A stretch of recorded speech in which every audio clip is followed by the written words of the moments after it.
It was flown by the Navy, the Marines, and the Air Force. It's made a huge impact, both when it was operational as a fighter bomber in Vietnam, and then also after it was retired in 1996, then the Air Force decided to bring it back as a QF-4. We've been using it as a drone where we can test the next generation of weapons and radars so that our 4th and 5th gen fighters are the best that they can be.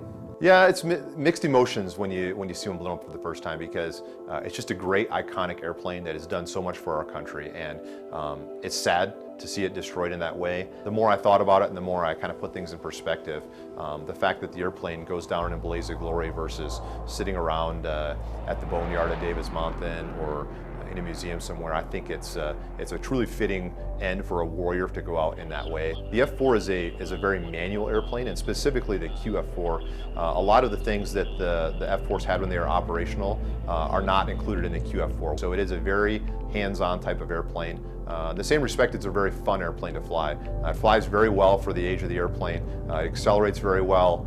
Does not turn very well, but it never did as far as that goes. Well, I think it's such a popular airplane because first and foremost, there were a lot of them built. There were about 5,200 of them built, all in St. Louis. And it came about in a time that was pretty tough for our country during the Vietnam War.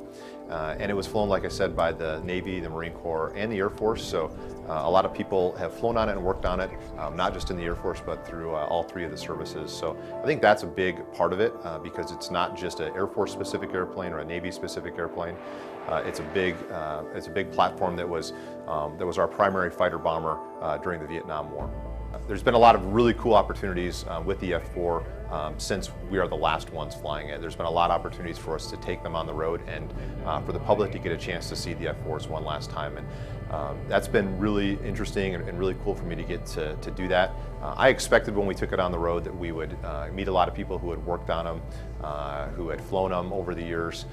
What I didn't really think about and what I didn't expect was the large number of folks, Army and Marines, that were on the ground in an F-4 saved their life. Just about every place I go, I hear at least one or two stories of someone who is pinned down. They didn't know if they were going to make it out, and an F-4 came in and saved their life. And that's been a truly humbling experience for me to hear those stories and hear what an impact that this airplane has made on them. Yeah, it's bittersweet. It's bittersweet, much like when you see QF-4 get blown out of the sky. It's sad that the F-4 is coming to an end, but it's exciting because now we can bring on the QF-16, which provides more realistic capabilities for the threats that we're facing out there, and we can test those weapons and those radars more realistically with the F-16. So it's exciting to see that come online. As an F-16 driver, it's kind of bittersweet again to see those get blown out of the sky, but I kind of have the same perspective on that as I did with the QF-4. The F-4s are old. They're old and they're getting tired. Most of ours are about 45 years old or so, and it's getting more and more difficult to keep them flying, to keep them maintained and keep them in airworthy conditions. So it's time for them to move on and make way for the next airplane. Well, I think if I were talking to an F-4, I think the main thing I'd leave it with is you've served your country well.